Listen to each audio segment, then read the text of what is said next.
welcome to our channel Learn Art with Pallavi। Last video lectures में हमने matrix को study करा था, मैट्रिक्स की प्रॉपर्टीज हमने देखी थी, मैट्रिक्स को कैसे कंबाइन करा जा सकता है with the help of R bind and C bind function, वो हमने स्टडी करा था। बट आज का जो हमारा वीडियो लेक्चर है वो है मैट्रिक्स के ऊपर हम कौन कौन से मैथमेटिकल ऑपरेशंस अप्लाई कर सकते हैं, means what are the mathematical operations on matrices. जो हम यहाँ पर स्टडी करेंगे scalar multiplication, addition, subtraction, division, multiplication and inverse कैसे निकाला जाता है मैट्रिक्स का, ट्रांसपोज कैसे करा जाता है। सो इन सभी मैथमेटिकल ऑपरेशंस को हम वन बाय वन करके स्टडी करेंगे। So let's start with scalar multiplication. सबसे पहले हमें पता होना चाहिए स्केलर मल्टीप्लिकेशन क्या होती है। Scalar multiplication of a matrix is performed by multiplying the matrix with a constant key।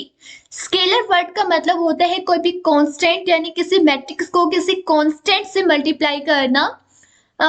जब हम किसी कांस्टेंट से मल्टीप्लाई करेंगे किसी मैट्रिक्स को, तो जो उस मैट्रिक्स में सभी एलिमेंट्स है उस मैट्रिक्स के, वो सभी एलिमेंट्स उस स्केलर जो हम स्केलर के लेंगे, यानी मीन्स कोई भी स्केलर हम लेंगे 1 2 3 कुछ भी लेंगे हम कांस्टेंट वैल्यू, सभी एलिमेंट्स जो है उस मैट्रिक्स के वो इस स्केलर से मल्टीप्लाई हो जाएंगे। हम इसको प्रैक्टिकली रन करके देखते हैं कि कैसे स्केलर मल्टीप्लिकेशन होती है। इसके लिए हमें सबसे पहले एक मैट्रिक्स क्रिएट करनी पड़ेगी। सबसे पहले हम यहाँ पर एक मैट्रिक्स क्रिएट करते हैं। Mat is equal to matrix, हम मैट्रिक्स फंक्शन की हेल्प से एक मैट्रिक्स क्रिएट करते हैं। फॉर एग्जांपल मैंने यहाँ पर इसमें डाटा जो है, मतलब डाटा आर्ग्यूमेंट पे मैंने यहाँ पर डाला 1:4। देन उसके बाद मैंने एक सीक्वेंस ले ली data as a data. Then इसके बाद मैं इसमें स्पेसिफाई करती हूँ कि मैं इसमें नंबर ऑफ रोज कितनी लूंगी, number of row 2। Then and col कितना होगा यहाँ पे 2 रहेगा। एंड एक आर्ग्यूमेंट होता है यहाँ पर बाय रो इक्वल टू, मतलब हमें उसमें बाय रोज फिल करवाना है या बाय कॉलम्स फिल करवाना है। वैसे तो बाय डिफॉल्ट कॉलम्स फिल, पहले कॉलम्स में फिल होते हैं एलिमेंट्स, बट अगर हमें बाय रो फिल करवाने हैं तो हमें by row equal to true ये एक आर्गुमेंट डालना पड़ेगा। जब हम इस मैट्रिक्स को प्रिंट करवाएंगे जब हम यहाँ पर मैट को प्रिंट करवाएंगे, अब हम यहाँ पर जो हमारे पास मैट्रिक्स है मैट, इसको हम यहाँ पर प्रिंट करवाते हैं। आप देख सकते हैं यहाँ पर जो आउटपुट आया है वो 1 2 3 4 और पहले रोज में एलिमेंट्स फिल हुए हैं। अब हमें इस मैट्रिक्स की, इस जो हमने मैट नेम की एक मैट्रिक्स क्रिएट की है, इसको हमें एक स्केलर मल्टीप्लिकेशन करनी है। फॉर एग्जांपल मैं इसको 5 एक कांस्टेंट एक स्केलर है, इससे मल्टीप्लाई के लिए हमारे पास जो सिंबल है वो एस्ट्रिक होता है, और मैं मैट को क्या करवाना चाहती हूँ 5 से मल्टीप्लाई करवाना चाहती हूँ, इसके एक स्केलर मल्टीप्लिकेशन करवाना चाहते हैं। यहाँ पर आउटपुट आप देख सकते हैं ऐसा क्या कर रहा, सभी एलिमेंट्स को 5 से मल्टीप्लाई कर दिया। मीन्स जब हम 5 को 1 से करेंगे तो 5 1 5, इस तरीके से 5 को 2 से 10, देन 3 से 15 एंड देन 4 से 20। इस तरीके से हम किसी भी स्केलर से इसको मल्टीप्लाई कर सकते हैं। फॉर एग्जाम्पल मुझे यहाँ पर इसको मल्टीप्लाई करवाना है, फॉर एग्जाम्पल मुझे 100 से मल्टीप्लाई करवाना है। 100 मैंने एक कॉन्स्टेंट लिया, आउटपुट 100 200 300 400। तो ये है स्केलर मल्टीप्लिकेशन। अब हम नेक्स्ट जो हमारी प्रॉपर्टी है, मीन्स जो नेक्स्ट हमारा मैथमेटिकल ऑपरेशन स्टडी करेंगे। ये एग्जांपल हमने स्केलर मल्टीप्लिकेशन का एग्जांपल है कि हमने जो मैट्रिक्स क्रिएट की है। फॉर एग्जांपल मैंने जो आर्ट स्टूडियो में मैंने 2x2 ऑर्डर की मैट्रिक्स क्रिएट की, बट यहाँ पर मैंने एग्जांपल में आपको 3x3 ऑर्डर की शो कर रखी है। हम 3x3 ऑर्डर की मैट्रिक्स, मतलब हम ऑर्डर कुछ भी ले सकते हैं मैट्रिक्स का, वो हम पर डिपेंड करता है कि हमें किस टाइप के मैट्रिक्स चाहिए। इस तरीके से हम यहाँ पर इसके स्केलर मल्टीप्लिकेशन कर सकते हैं, यानी इस जो मैट्रिक्स है उसके सभी एलिमेंट्स जो हैं वो स्केलर से मल्टीप्लाई हो जाएंगे। फॉर एग्जांपल यहाँ पर हमने मैट्रिक्स को 4 से मल्टीप्लाई कर रखा है। 4 1 4, 4 को 2 से 8 12 16 20 24 10 28, इस तरीके से मल्टीप्लाई हो जाएंगे। ओके, अब नेक्स्ट जो हमारा ऑपरेशन है वो है 2 मैट्रिसेस का एडिशन एंड सब्ट्रैक्शन। अब हमें पता है एडिशन और सब्ट्रैक्शन करने के लिए हमारे पास एटलीस्ट 2 मैट्रिसेस होनी चाहिए। लेकिन यहाँ पर एक कंडीशन भी है कि ठीक है हमारे पास 2 मैट्रिसेस होने चाहिए, बट उन 2 मैट्रिक्स जो हमारे पास 2 मैट्रिक्स हैं उनके लिए हमारे पास एक कंडीशन होती है। क्या कंडीशन होती है कि दोनों मैट्रिक्स का क्या होना चाहिए, ऑर्डर मीन्स उनकी जो डायमेंशन है वो सेम रहनी चाहिए। हम यहाँ पर करके देखते हैं matrix multiplication, matrix addition. So for example mat तो हमने क्रिएट कर ही रखी है, मैट नेम से एक मैट्रिक्स क्रिएट कर रखी है जो 2x2 ऑर्डर की है। बट अब मैं यहाँ पर एक मैट्रिक्स मैट 1 क्रिएट करती हूँ। Mat 1 is equal to matrix and then यहाँ पर मैं यहाँ पर हम एलिमेंट्स ले लेते हैं। फॉर एग्जाम्पल 5:8 मीन्स एक सिक्वेंस ले ली, 5 से 8 एलिमेंट्स, मतलब 5 से जो 8 एलिमेंट्स रहते हैं हमारे इंटीजर्स रहते हैं। अब इसमें मैंने नंबर ऑफ रो जो है वो कितनी ले ली, यहाँ पर 2 ले ली। ओके, सो जब हम यहाँ पर मैट 1 को प्रिंट करवाएंगे, सो ये आउटपुट आ गया 5 6 7। अब आप देख सकते हैं मैंने यहाँ पर बाय रो वाला आर्ग्यूमेंट यहाँ पर नहीं पुट किया, सो इसने क्या करा, बाय कॉलम से यहाँ पर एलिमेंट्स फिल हुए हैं 5 6 7 8। ओके, अब हम मैट्रिक्स जो हमारे फर्स्ट मैट्रिक्स है मैट 1 और मैट 2 को क्या करवाना चाहते हैं, मतलब मीन्स मैट और मैट 1 को ऐड करवाना चाहते हैं, मैट प्लस मैट 1। सो आप आउटपुट देख सकते हैं हमारे पास जो मैट थी उसमें एलिमेंट्स थे 1 2 3 4 और जो मैट 1 है उसमें एलिमेंट्स हैं 5 6 7 8। अब हम इन एलिमेंट्स को हमने ऐड करवा दिया। सो कोरस्पॉन्डिंग यहाँ पर एडिशन जब होता है तो कोरस्पॉन्डिंग एलिमेंट्स क्या होते हैं, ऐड होते हैं। फॉर एग्जाम्पल यहाँ पर मैट का फर्स्ट एलिमेंट था 1 और मैट 1 का फर्स्ट एलिमेंट है मैट 1 का फर्स्ट एलिमेंट है 5, तो दोनों को जब ऐड किया तो आउटपुट में आया 6। सिमिलरली यहाँ पर इसका जो सेकंड एलिमेंट था वो है 2 और यहाँ पर इसका जो सेकंड एलिमेंट है वो 7। सो जब हम इनको ऐड करेंगे आउटपुट जो आउटपुट आया हमारा वो क्या कितना आया है, 9 यहाँ पर आया है। सो इसको हम बोलते हैं मैट्रिक्स का एडिशन। सेम इसी तरीके से हम क्या कर सकते हैं, यहाँ पर दोनों को सब्ट्रैक्ट कर सकते हैं, mat 1 minus mat. Okay, so output में क्या कितना आया, ये कोरस्पॉन्डिंग एलिमेंट्स को इसने क्या कर दिया, सब्ट्रैक्ट कर दिया। फॉर एग्जांपल इसका फर्स्ट जो मैट 1 माइनस मैट है, सो मैट 1 का फर्स्ट एलिमेंट है 6, मैट 1 का जो फर्स्ट एलिमेंट है वो है 5 और मैट का जो फर्स्ट एलिमेंट है वो है 1। जब दोनों को सब्ट्रैक्ट करेंगे तो 5 माइनस 1 कितना आता है, 4। सो यहाँ पर आउटपुट में कितना इसने, मतलब इस तरीके से उसने कॉरस्पॉन्डिंग एलिमेंट्स को भी क्या करा है, सब्ट्रैक्ट करा है। ओके, सो ये थी हमारे पास मैट्रिक्स का एडिशन एंड सब्ट्रैक्शन कैसे करा जाता है। और यहाँ पर राइट कर रखा है मैंने कि कॉरस्पॉन्डिंग एलिमेंट्स जो होते हैं कैन बी एडेड और सब्ट्रैक्टेड, यानी सिर्फ कॉरस्पॉन्डिंग एलिमेंट्स ऐड और सब्ट्रैक्ट होते हैं। कंडीशन क्या है कि ऑर्डर सेम रहना चाहिए। अब जब हम मैट्रिक्स का एडिशन सब्ट्रैक्शन करते हैं तो सबसे पहले यही कंडीशन वहां पर चेक होती है कि उनका ऑर्डर सेम है या नहीं है। ओके, मींस ऑर्डर मींस उनकी जो डायमेंशंस हैं, या तो अगर फर्स्ट मैट्रिक्स 2x2 की है हमारी, देन सेकंड मैट्रिक्स भी हमारी 2x2 ऑर्डर की होनी चाहिए। और सिमिलरली अगर 3x3 ऑर्डर की है फर्स्ट, सो सेकंड भी कितने की होनी चाहिए, 2x2 ऑर्डर की। ओके, सो यहाँ पर ये एग्जांपल ले रखा है, मैट 1 एक मैट्रिक्स क्रिएट कर रखी है, मैट 2 एक मैट्रिक्स क्रिएट कर रखी है, देन दोनों को ऐड किया है, एडिशन ऑफ मैट और मैट 1, यानी जो मैट 1 और मैट मैट्रिक्स है उनका एडिशन करवा दिया। और हमें पता है एडिशन के लिए हम प्लस ऑपरेटर का यूज किया जाता है, देन सब्ट्रैक्शन के लिए माइनस ऑपरेटर। सो यहाँ पर माइनस ऑपरेटर यूज किया हमने सब्ट्रैक्शन के लिए। सो यहाँ पर मैट 1 और मैट के जो कॉरस्पॉन्डिंग एलिमेंट है वो क्या हो गए, यहाँ पर सब्ट्रैक्ट हो गए। फॉर एग्जांपल मैट 1 का जो फर्स्ट एलिमेंट है वो है 4 और मैट का जो फर्स्ट एलिमेंट है वो है 1। जब दोनों को सब्ट्रैक्ट करेंगे 4 और 1 को, देन आउटपुट कितना आया है हमारा यहाँ पर 3। और इसी तरीके से ये जो नेक्स्ट एलिमेंट्स हैं वो भी इसी तरीके से सब्ट्रैक्शन से ये आउटपुट हमें मिला है। ओके, अब नेक्स्ट जो हमारा ऑपरेशन है that is a multiplication and division. जो नेक्स्ट हमारा ऑपरेशन है that is a multiplication and division, यानी हम दो मैट्रिसेस को कैसे मल्टीप्लाई और डिवाइड कर सकते हैं। ओके, अब यहाँ पर हमारे पास 2 टाइप्स की मल्टीप्लिकेशन होती है, मैं आपको बताती हूँ 1 बाय 1 करके। सो सबसे फर्स्टली मैं आपको बताती हूँ, सबसे पहले हमने फॉर एग्जाम्पल यहाँ पर मैट, हमारे पास मैट्रिक्स जो हमारे पास मैट एक मैट्रिक्स थी। सो सबसे पहले हम यहाँ पर मैट जो मैट्रिक्स थी उसको प्रिंट करवाते हैं। 1 सेकेंड, यहाँ पर ये मैट आ गई।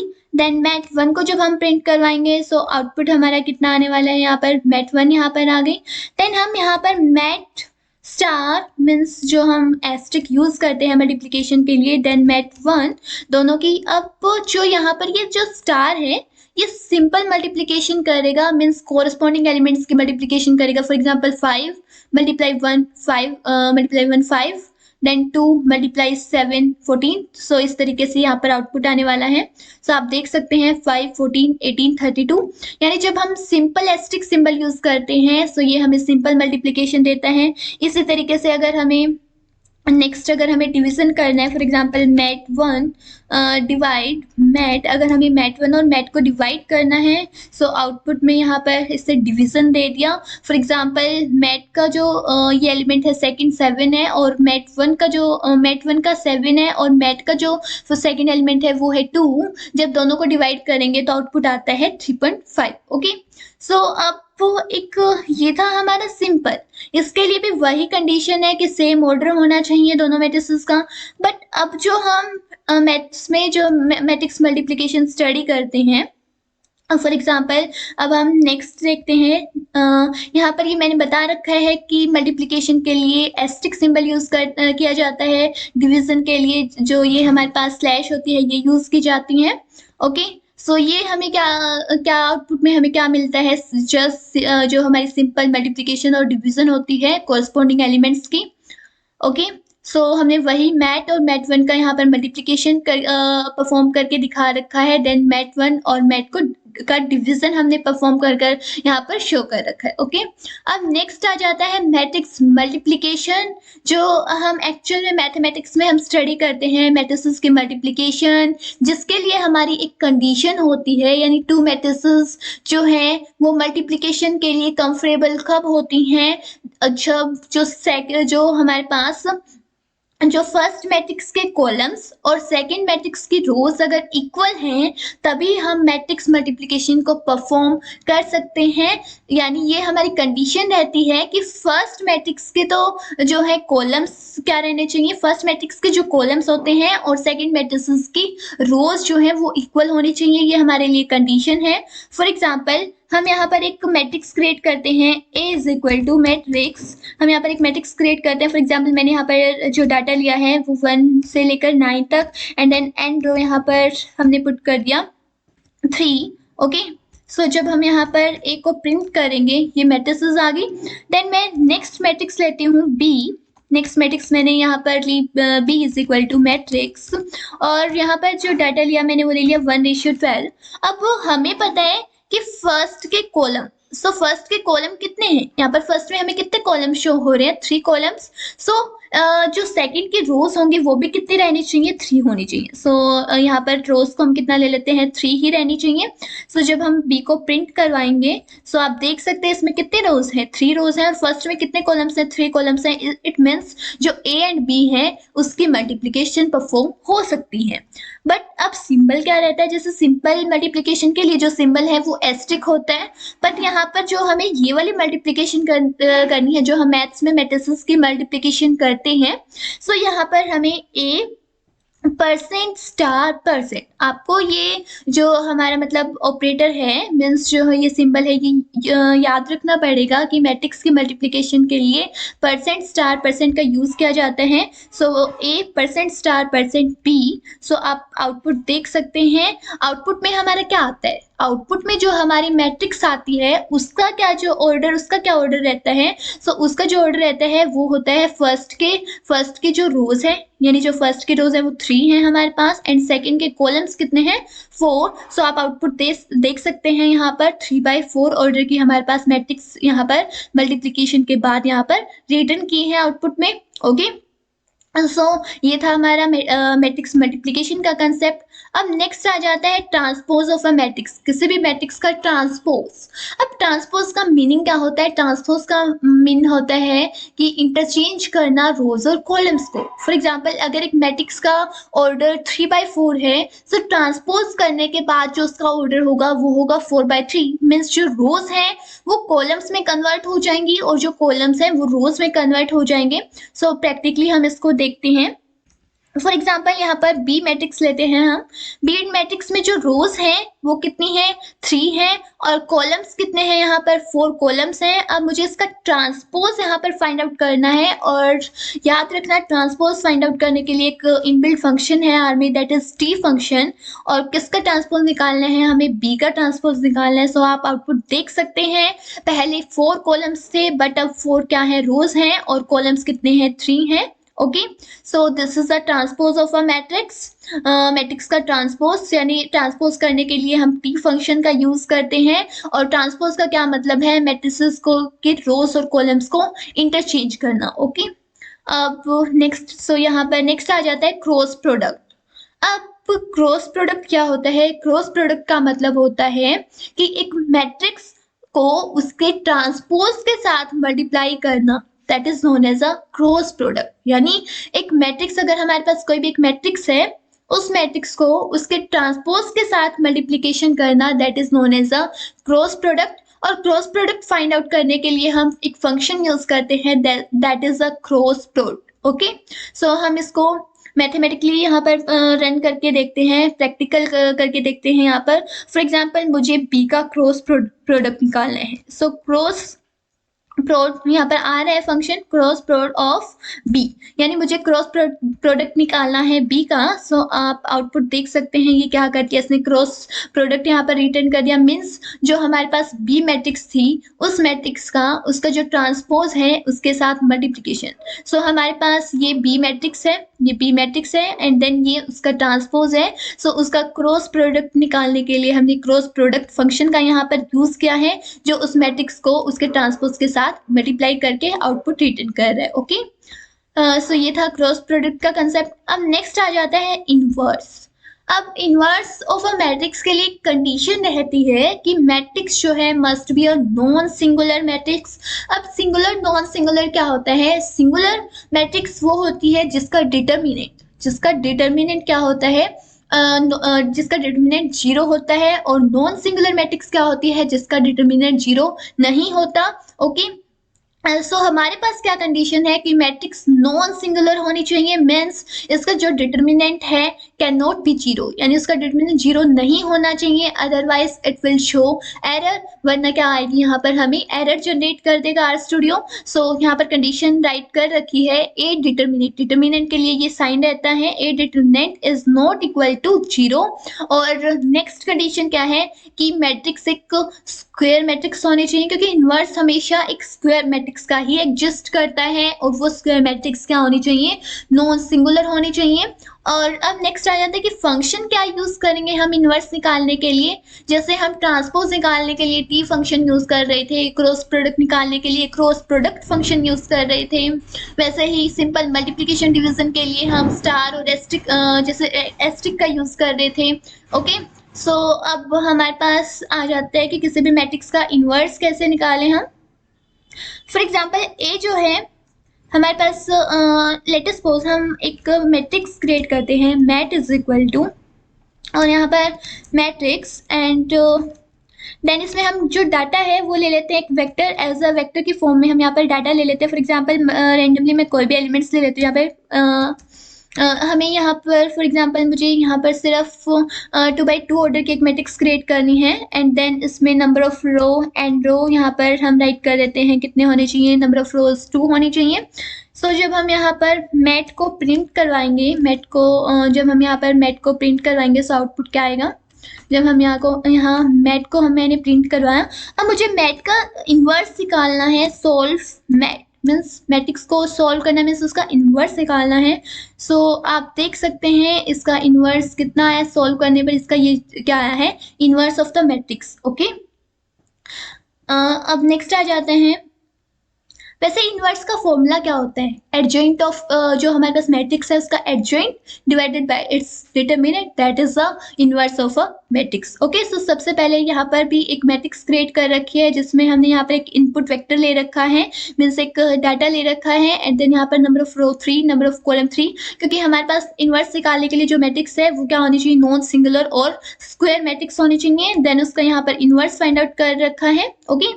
अब नेक्स्ट आ जाता है diagonal matrix. Diagonal matrix create कैसे की जाती हैं, फर्स्टली हमें पता होना चाहिए कि डायगोनल मैट्रिक्स होती क्या है।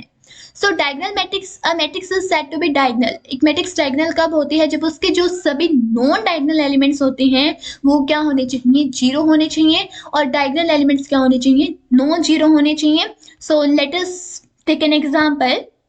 फॉर एग्जाम्पल मैंने यहाँ पर अब मैट्रिक्स कैसे क्रिएट की जाती है, डायगोनल मैट्रिक्स को क्रिएट करने के लिए हम एक फंक्शन यूज़ करते हैं, diag function. For example A is equal to diag function. यहाँ पर डायग फंक्शन का यूज़ करके हम एक डायगोनल मैट्रिक्स क्रिएट करते हैं। फॉर एग्जाम्पल मुझे 3x3 ऑर्डर की डायगोनल मैट्रिक्स क्रिएट करनी है, बट यहाँ पर हम जो डाटा देते हैं वो हम सिर्फ डायगोनल एलिमेंट्स देते हैं। फॉर एग्जांपल अगर 3x3 ऑर्डर की मैट्रिक्स है तो उसमें डायगोनल एलिमेंट्स कितने होंगे, 3 होंगे। सो फॉर एग्जांपल मैंने यहाँ पर डायगोनल एलिमेंट्स लिए 1, 2, 3 एंड देन इसमें जो एन रो है वो कितनी ली, 3 ली। सो आप अब आउटपुट देख सकते हैं जब हम ए को प्रिंट करवाएंगे। सो यहाँ पर एक डायगोनल मैट्रिक्स क्रिएट हो चुकी है जिसमें डायगोनल एलिमेंट्स हैं 1, 2, 3 और जो अदर नॉन डायगोनल एलिमेंट्स हैं वो कितने हैं, 0 हैं। अब अगर मुझे जो हमारे पास आइडेंटिटी मैट्रिक्स होती है, फॉर एग्जांपल मुझे एक आइडेंटिटी मैट्रिक्स बनानी है। आइडेंटिटी मैट्रिक्स क्या होता है, जिसको हम यूनिट मैट्रिक्स भी बोलते हैं, जिसमें उसके जिसके नॉन डायगोनल एलिमेंट्स तो 0 होते हैं, पर डायगोनल एलिमेंट्स क्या होते हैं, मतलब यूनिट होता है, मीन्स 1 होता है। Okay, so for example 1 then and row is equal to 3। Okay, जब हम इसको प्रिंट करवाएंगे बी को, आप देख सकते हैं एक आइडेंटिटी मैट्रिक्स यहाँ पर हमें आउटपुट में रिटर्न हुई है जिसमें जो डायगोनल एलिमेंट्स हैं वो क्या है, सभी 1 है। अब नेक्स्ट आ जाता है, अगर हमें जो हमारे पास स्केलर मैट्रिक्स होती है अगर वो क्रिएट करनी हो, सो सी is equal to diag function का ही यूज करेंगे हम यहाँ पे, डायग एंड देन यहाँ पर फॉर एग्जांपल मैंने स्केलर ले लिया 3, मीन्स जो हमारे डायगोनल एलिमेंट्स होंगे वो स्केलर मीन्स एक कांस्टेंट रहेंगे, तो वो कांस्टेंट 3 होगा। एंड देन यहाँ पर नंबर ऑफ रो कितना ले लिया, नंबर ऑफ रोज जो है वो 3 ले लिया यहाँ पर। सो जब हम यहाँ पर सी को प्रिंट करेंगे तो आप देख सकते हैं जो भी हमारे डायगोनल एलिमेंट्स हैं वो 3 आए हैं, क्योंकि स्केलर मैट्रिक्स का यही मतलब होता है कि जिसके सारे जो सभी डायगोनल एलिमेंट्स हैं वो एक कांस्टेंट वैल्यू रहेंगे और नॉन डायगोनल एलिमेंट्स क्या रहेंगे, सभी 0 रहेंगे। सो ये थे हमारे जो सभी जो हम मैथमेटिकल ऑपरेशंस परफॉर्म कर सकते हैं किसी भी मैट्रिक्स के ऊपर। सो यहाँ तक हमने क्या क्या स्टडी करा, मैट्रिक्स की scalar multiplication, addition, subtraction, division, multiplication, then उसका इनवर्स, ट्रांसपोज, क्रॉस प्रोडक्ट और डायगोनल मैट्रिक्स कैसे मतलब हम ऑब्टेन कर सकते हैं, कैसे क्रिएट कर सकते हैं। एंड 1 हमने देखे थे scalar matrix and identity matrix. Okay, so अगर आपको कोई भी डाउट है आप कमेंट में आस्क कर सकते हैं, और आपको जो नोट्स हैं उनका जो लिंक है वो आपको डिस्क्रिप्शन में अवेलेबल होगा, आप वहाँ से डाउनलोड कर सकते हैं। Thanks for watching my video.